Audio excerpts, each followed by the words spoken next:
Woman is a School. I want to start with the title. Where did it come from?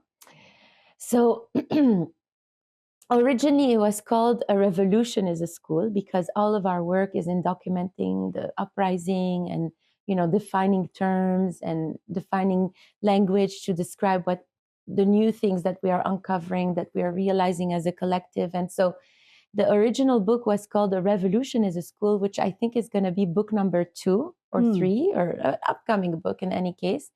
But I felt all the time, when I was writing it, I always felt that stalled at some point, especially around the term revolution, because revolution does not mean it's good. It doesn't mean it's positive. A revolution could be a war. You know that because you're Iranian, right? Thank you. Yes. You know that a revolution is not good. Not always good. Not always good, yes. And people think a revolution is positive and immediately would lead us to these global goals that we have in common. And I always felt really stuck there at the word revolution. And I thought, what about A Woman is a School? And later I found that it was a quote from a film that I quote in my book. And I felt that there needs to be a personal story before the book about the theories that I created and the methodology that I put together at Slow Factory and the practical things that we do.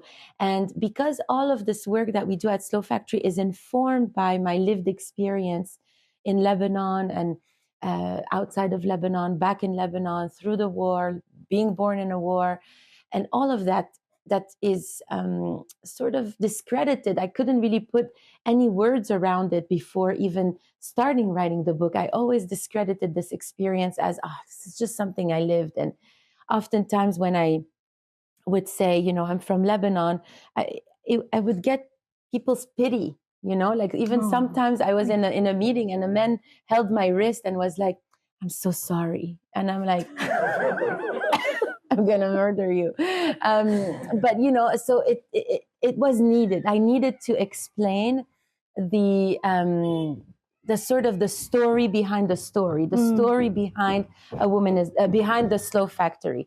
The story, my kids are here. You can hear them. Yay! The story behind the big organization that people know as a faceless organization that is this big thing that people now have mythologized, really. And I really needed to tell my story as to how I came to these conclusions and how I came to these methodologies, this practical perspective. And not just as a designer, because you could study design and you could still not come up with Slow Factory. It really is a fruit of a lived experience and filling a gap that I felt needed to be filled from my perspective, because I didn't feel that there was a platform that represented our stories in this way or our advocacy in this specific way without the lens of charity, without the lens of pity, but from this lens of empowered person. Like, we are not, victims. I want to get to that empowerment, because I looked it up and I saw that there's an Arabic proverb that says a mother's heart is a child's school. So I thought you were like playing on that. I did not know this proverb. But it's also a good reflection of the deep connection that runs throughout your memoir between womanhood and learning. I want to know how you define the concept of school in the context of the book. Amazing. Thank you for this question. That's such a good question, because when you think of school, you think of this institutionalized, authority that is the school. But for us at Slow Factory, life is a school, and everything outside of that institution is in fact a bigger school than whatever you've learned there, because most of our work, if is around unlearning these harmful educational frameworks that were given to us at this institutional school, and all the learnings that exist outside of this institutional school with a capital S, all the other schools that exist, including the schools of how we were raised, the schools of what we've learned from our communities, what we've learned from our relationships, what we've learned from living our lives, and what does that education account for in an institutional way. For instance, does academia recognize the lived experience of individuals who have lived through, name many things, genocide, war, natural disaster, climate disaster, frontline workers who are at the forefront of climate. This is a lived experience that holds so much knowledge that I think is not accounted for or not enough, and not centered enough as a form of education. What we look at as education is top down, what you are being taught. And one of my mentors, back when I was in my 20s, Joyi Ito, who was one of the directors of the MIT Media Lab at some point, Joyi Ito, Joi Ito, he said, education is what they do to you, and learning is what you do to yourself. And that really changed the way I saw education and understood education, and wanting to reclaim what education meant for me and what education. So for your question, what does school mean in this title? It really means all the learnings that are outside of institution. And when I pitched my book in the beginning, the pitch was discredited knowledge. And of course, the literary agent was like, it's not gonna, what do you mean? What does that mean? What does that mean, discredited knowledge? And, I had to really explain what I meant by lived experience, what I meant by the importance of lived experience to be elevated at the level of education, of learning. And that in and of itself was a book, just to give that, make that case. I felt like everything I needed to do was a case all the time. Yeah, you're constantly having to explain. Yeah, I have to put a case in a folder, and here you go, Yeah, but you finished the introduction to the memoir by saying, and I'm quoting you here, this book is giving you the permission you always thought you needed to affirm your knowledge. We hold far more wisdom than all the schools combined. We are the school. Mm-hmm. That's beautiful. Thank you. I didn't. Not a question. But it's funny you quote that, because at the time I thought I still had my book publisher, because that was our introduction. I wrote that many years ago, actually, because the book it took me 3 years to write. Yeah. I wrote it really slowly because I was working at Slow Factory. I still work at Slow Factory. Wasn't fired yet. So it's a lot of work, and so I would wake up at 4 or 5 a.m., write some chapters, and then start my day. And then at night, look at it again, and then wake up again early, write some chapters. And so it was a slow process. So yeah. That introduction was a few years ago, when I felt like, finally, this book is going to give me what I've been looking for, which is this approval. Right. But then little did I know that in October of 2023, I was going to be dropped by my publisher, and that I would have to do that by myself. And that transformed my perspective of it. It didn't transform. It uncovered my bias, that I was hoping to get an acknowledgement, hoping to get an endorsement, where I was criticizing it, So did you feel naive that you even had that feeling? Yeah, I felt like, I understood myself. Of course, I have compassion for wanting that, but also I felt like, isn't that ironic that you're looking for that? But I also understand looking for that. This one's going to be a bit of a build up. So last week I watched this sci-fi documentary called Lid. I'm not sure if you've seen it. No. But it's about this Palestinian village in 1948. Oh, I heard Nakba about it. happens, Lid, yes. Lid becomes Lod overnight. Mm-hmm. And there is this process of I need to watch it. Attempts at complete erasure, right? The Judaization of the town. But in the documentary, the reason it's sci-fi is that this city speaks. It has its own voice. So it's this city that narrates what happened to it. And at one point, the city says, if we don't imagine, we will end up in someone else's world. And the quote, because I was reading the book at the same time as I was watching this, and it really reminded me of the memoir. And like in particular, just like your work in general, but the memoir in particular, I wonder what do you think about how we go about ending up, making sure we don't end up in someone else's world? That's such a good... I don't know if you saw, but not too long ago, I tweeted that maybe we can pull it. Hold on, let me pull it, because it's so related. It's so related to what you're saying. But I want to quote myself properly because I don't remember everything I say.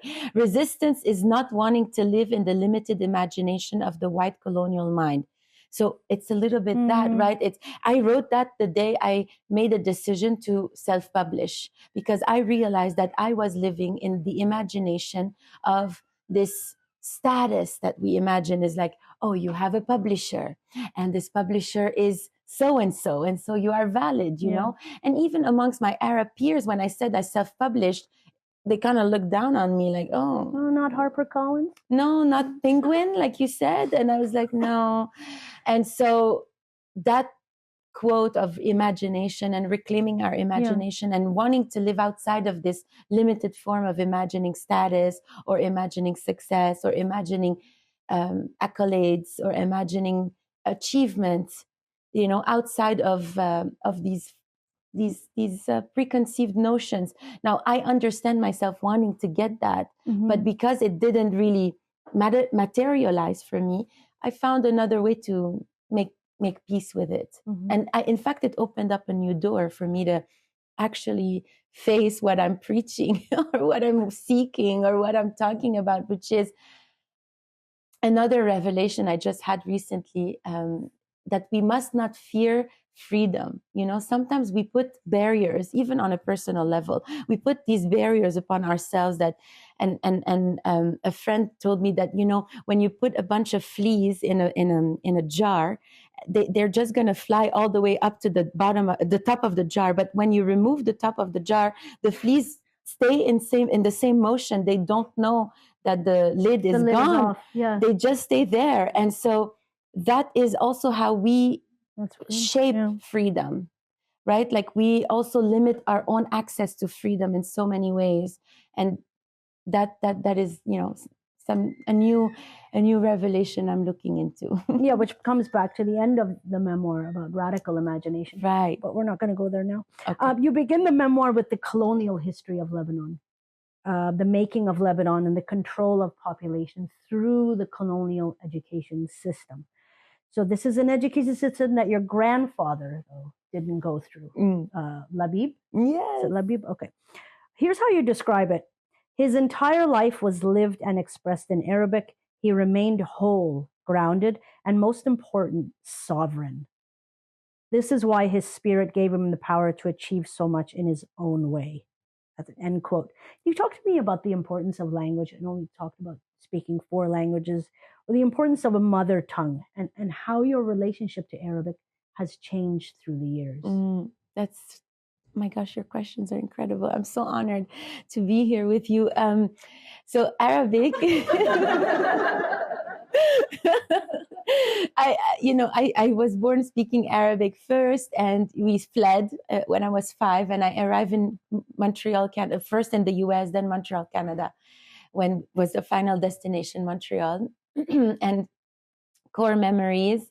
I'm at school. I'm 5 years old, 5.5, and I only speak Arabic. And I'm trying to teach other people to speak Arabic. And apparently, there is an episode where I stand on the table at the school and I start dancing Arabic and trying to teach my peers, you know, this is what I do and this is Arabic, and everyone's like laughing at me, and the teacher is like pulling me down. And then later on, the teacher tells my mom, this is unacceptable behavior.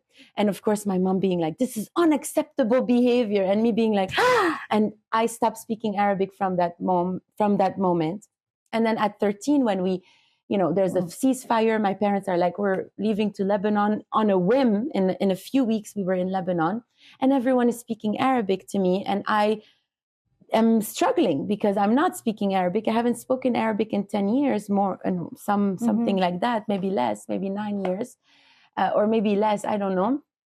But I am struggling to find it again in me, this language.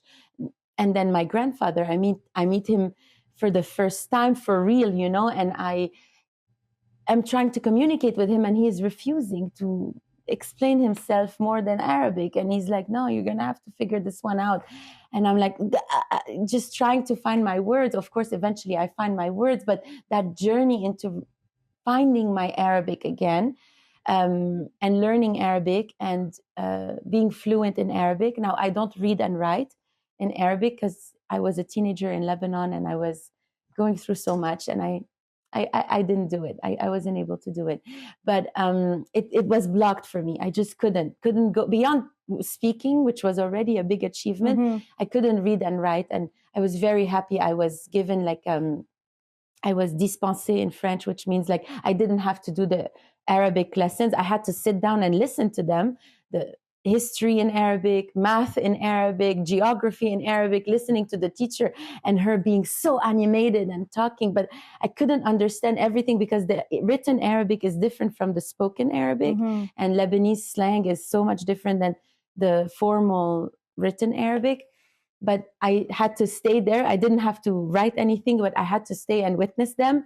And that was amazing. It was like, wow, this is so cool. But I couldn't catch it in time to be able to. That's why I studied Spanish. Yeah. They forced me to have a fourth language because in Lebanon you have to be a polyglot. So I studied Spanish. Oh.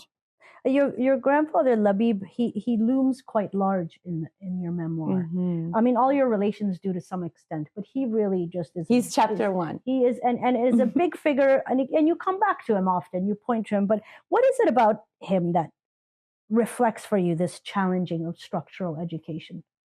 But his story is he loved education. He loved being at school. He loved education. His whole life he studied on his own. He is an autodidact, a self-taught. And me too. I am also a self-taught. I don't like school at all. I prefer to do it myself. But he was pulled out of school, and I explained what happened. And that was a big stigma for him because he really wanted to be an engineer. He eventually becomes an architect. He eventually studies and builds himself.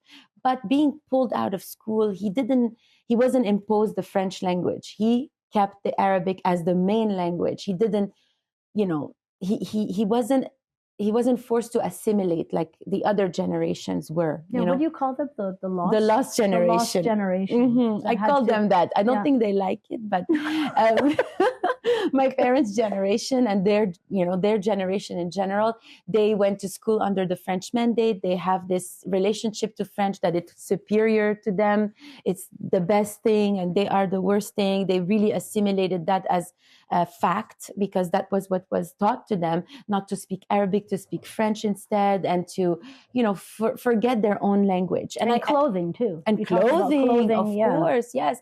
Not wearing the traditional gowns or wares or all of these things. And I know that this is playbook colonial in all the different colonies, including over here in occupied Turtle Island. And these types of this use of education is so harmful. Mm-hmm. And that's why the book is called A Woman is a School, because it's not an institution.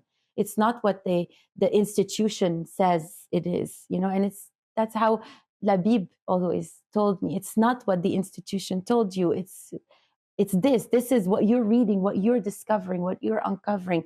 It's a very Middle Eastern way of learning as well, which opens up Middle Eastern and Global South, I would say very generally, opens up this sort of freedom in relationship to education where you can make your own way, and he gave me a lot of permission. Also, he was an artist. He made himself an architect. He built homes that we lived in. Yeah. My first home going back to Lebanon was an apartment he had built for us. And when he knew we were coming back and we had a pool in Montreal, he built us a pool in the garden. He dug it and made us like this bean-shaped pool in the garden for us. And it was an incredible pool. And it's so cool. Like this guy just was, anything is possible. And he's so special. Even in my family, he holds a big space in my family till this day. He's our archivist, our historian, our storyteller. Hakawati. Yeah. He was the number one Hakawati. We would have coffee and he would talk for 17 million hours and we would just be like this. Hakawati means in Arabic storyteller. Mm-hmm. So you talked about all these sort of upheavals. You touched on them a little bit, war, and in the memoir, you're sort of rooting for Celine, but there's all these stops and starts, whether it's, from Beirut to Montreal, back to Beirut, then Paris, then, a war starts, then you start this career, then you go to that school. And you move between these borders and careers. I mean, it's pretty seamlessly. there is a lot of struggle, but it's pretty seamless. I want to know what impact you think that has had on you, not as a writer, but just as a person. This sort of, because I'm wondering, does it make you more malleable, or can you just stay there and be like, why is this constantly happening to me? I think that our biggest gift is to adapt. As I'm going to speak as Lebanese, because I generalize a lot and I talk a lot. I hold a lot the global South as this sort of entity. But as Lebanese, I think one of our biggest gifts is to know how to adapt. So my dad, he also is an incredible figure that I didn't write about, but he's very, very handsome and very tall and very John Travolta energy, but he's not John Travolta, he's Samir. And he is, very charismatic and had a lot of careers along the way. And he would be like, when something interrupts you, and oftentimes it's war, and we talked about that yesterday, that war is something that constantly interrupts you. It interrupts you into everything that you're doing. It's just this thing that's like, oh my gosh, what happened? Either it's a bomb or exile or displacement, this ongoing displacement. You're constantly interrupted. And he was the first to be interrupted because he was a young man. He was doing his thing, and the war started in Lebanon. And at the time he was 18, 17, and he was doing his military service. And they were like, just take these guns, take all the weapons that you need and go defend your community. And so these young 17, 18-year-olds went to defend their communities with whatever weapons they could gather. And that was the first interruption that he had. And then him and his friends had a nightclub, and then a bomb destroyed it, and another interruption. And then he studied this, and another interruption. Then he goes to Canada, and then he becomes whatever. And when I ask him about these things, he says, don't look back. Don't look back. And I'm like, how? You have to look back. You have to pace it together. How do you even remember who you are? Because you're constantly interrupted into becoming this new version of yourself. So adaptation, and again, and climate, because my work is a lot in climate, adaptation is a big one, is a big quality. It's a big focus of study. It's also a big framework that we're trying to define as to how do we collectively adapt to what is occurring. Like, for instance, now we have a blizzard. It hasn't happened in many years in Toronto. The city is not adapting very well because they put all their money into police. And so how do they, figure this out? Well, people don't have access to transportation and so on and so forth. How did you figure us out so quickly? It's very classic. It's the same as in the US. Y'all are not that different. I know it's sad. You want to be so much better, but we do. This is how though you describe that, the tangible impact of these stops and starts. And this is what you write. Throughout my life, the loss of artifacts and information has been a recurring theme. I was born in a war and experienced the loss of our home along with the artifacts in it. Photographs, letters, art, clothing, jewelry, cameras. And with every move out of a home and into a new one, across the ocean and back again, personal artifacts would be left behind, lost in a box somewhere unknown. Where would these memories go? I stopped holding on to them and accepted the generous absurdity that life presented to me. What comes will eventually go. And for that, we have only the moment we are conscious of, the present. The past will soon disappear. The future doesn't exist. Where are you most comfortable? What a beautiful question. My gosh. I struggle because I am not in the present most of the time. I'm not at all here in the moment of now. I exist in between the past and the future in like constant anxiety, thinking at the past and like studying it and like trying to understand it and looking at this unknown, this future that I'm trying to build, and managing a lot of anxiety with all that. So to those words, actually, the future doesn't exist, I attribute it to this wonderful woman who taught me that. Her name is Mariola, and she was the teacher of my students when they were babies. She owned a daycare in Greenpoint in Brooklyn, and she kept telling me, Selinushka, the future doesn't exist. You have to stay here in the present. And I would be like, okay, what's the present? And so, yeah, so just to candidly answer your question, it's struggling to be in the moment. I want to move to your own story is tied up so much in the history of Lebanon. And the desire to go beyond artificial borders. And that really envelops the work you do also. But there are a number of times in the memoir where you say, Lebanon abandoned you. Lebanon abandoned your family.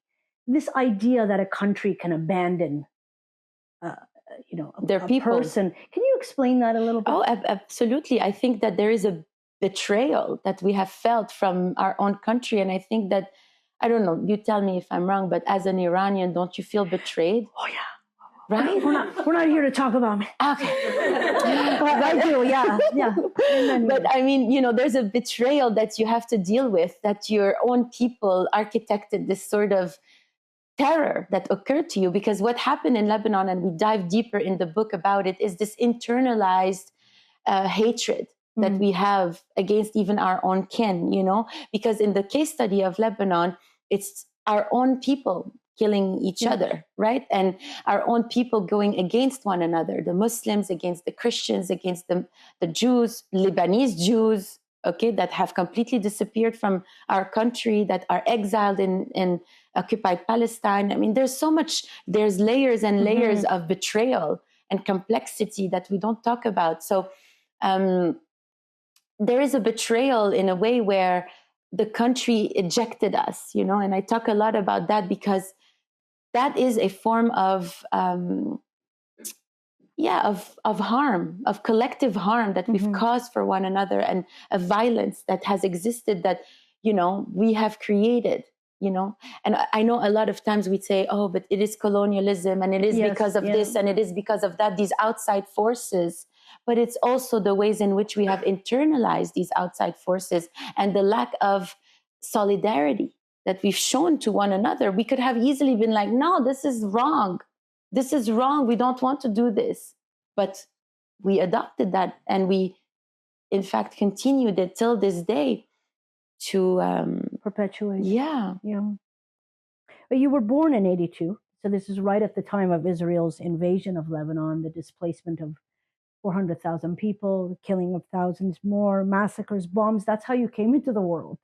And I was reading this and I was like, your mom giving birth, no water, no electricity, no anesthesia. And you're learning this backwards. I always knew that because I asked her about the birth a lot of times. Like, how was I born? How willing is she to? Oh, it was like, it's fine, nothing. And like, don't talk about it. And, when I became a mom, actually, I asked her again. And that was when she was softer about it. And, she told me the things that I kind of felt, but of course I had no data. There was no electricity and no anesthesia. And it was so difficult for her. I don't want to go too much into it, but It was very hard for her. And I think that also in the context that she was giving birth in Beirut, under siege, with about, 150,000 dead, that Israel had murdered. And the numbers are not even, communicated clearly, because there is a lot of, as you know, because you've all witnessed now this modern, this in our lifetime, within our lifetime, genocide. The numbers keep changing. The numbers are denied. The numbers are, even Biden was like, no, this is not the right number. The numbers are false. So the numbers are always in question. But this is the number that we have in Lebanon, the 150,000. That's a lot of people in like a year, you know what I'm saying? And it's equal to what we are witnessing now in Gaza, which we are now about at 200,000, martyrs and murdered people, essentially. So this is the context, okay? And the context is important to understand. It's not just me, but like there's many babies that were born in that time. And the ways in which that we are looking at it now, having witnessed it again, gives us a bit more clarity, I would say, because there's a lot of opacity around what happened in that time. And, there's a lot of trauma. There's a lot of, secrecy in Lebanon about that war. But now that we are witnessing again what is going on, there's a lot more that is being uncovered. And we were able to create this connecting the dots between what's happening now, what happened in that time, what is constantly happening, what's happening in the West Bank. It's important to document these things. Where do you think that comes from, that opacity? Does it come from wanting to rebuild? Like, just like, let's get on with it? Let's get on with it. I talk about it in my book, but also my mom keeps telling me there was no slow factory at the time to tell everybody that we died. And I'm like, yes, I know. So I feel like she was like, we didn't have this. Don't forget Lebanon. She keeps telling me.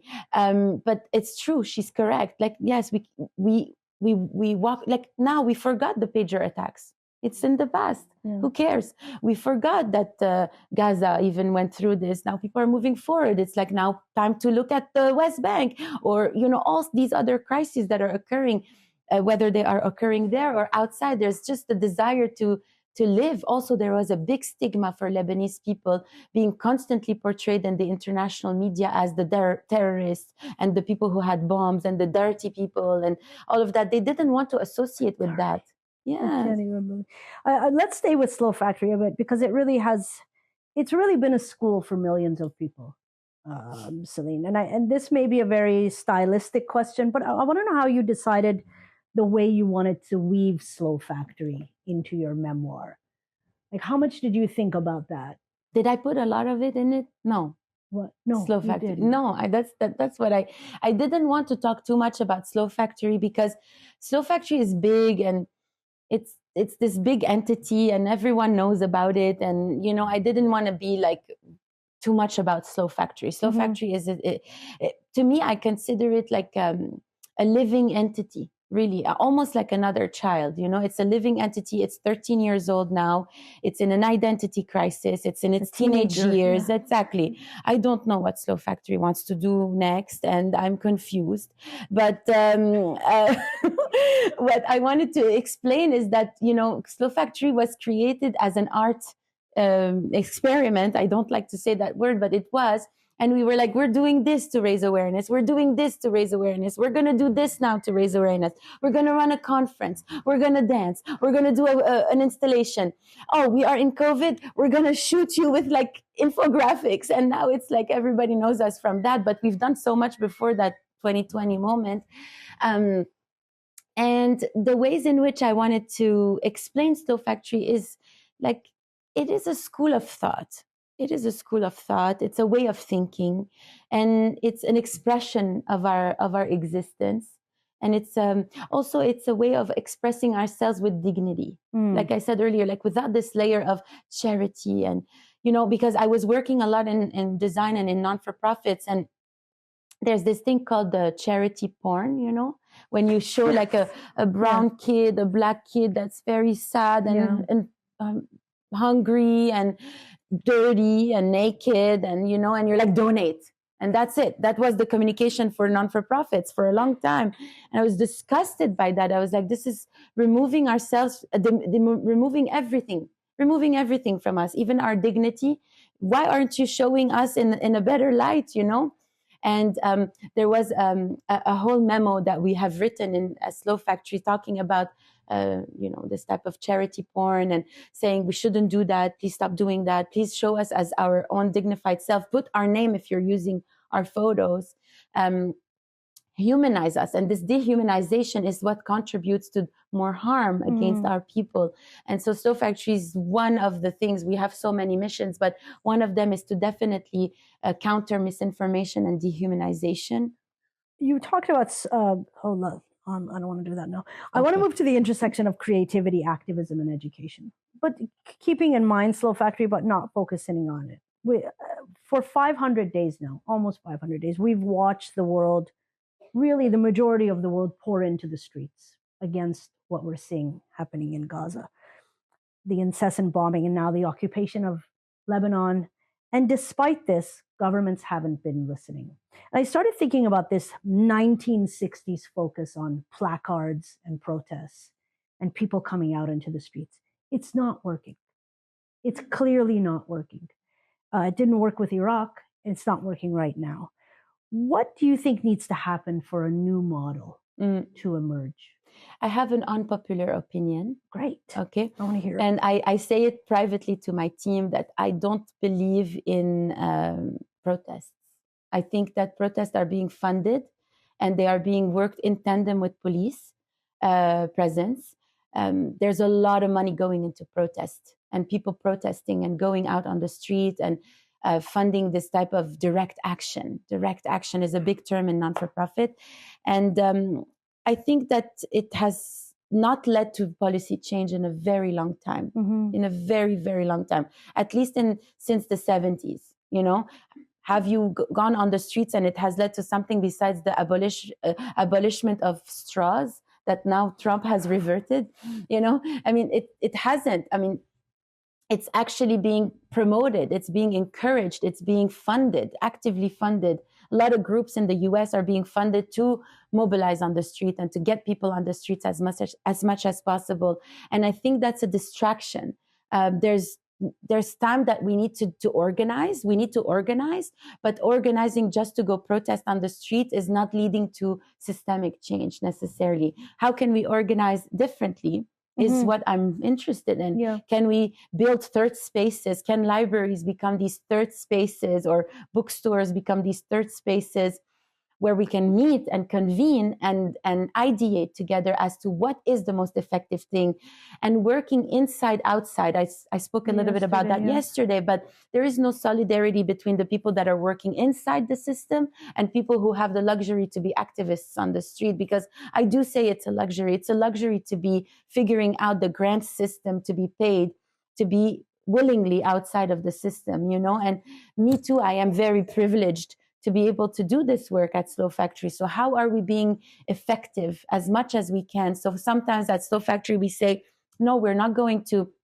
just throw outrage out there. We're not just going to ignite outrage. We're going to hold this information. A lot of other people are saying that. We don't need to say that. What can we do? And like just spending time to think about what can we do and to articulate it in a way that makes sense takes days, really, of studying and researching and talking and calling people as to effectively write down what can be done in any situation. And so these types of things, that's, I think, a bit more effective. Not saying don't go on the street, don't go protest and make some noise and do what you can. I like I said, it's an unpopular opinion, but it's something that I'm deeply concerned with. Like, I'm not going to tell people go protest on social media. I much rather figure out other ways to mobilize, organize ourselves, and to figure out ways to move our money. You know, how can we move our money in a way that's effective? The little money that we have, how can we be investing in ways that's mainly the focus for us now, is like, how can we be investing in ways that are going to be disruptive? That's great.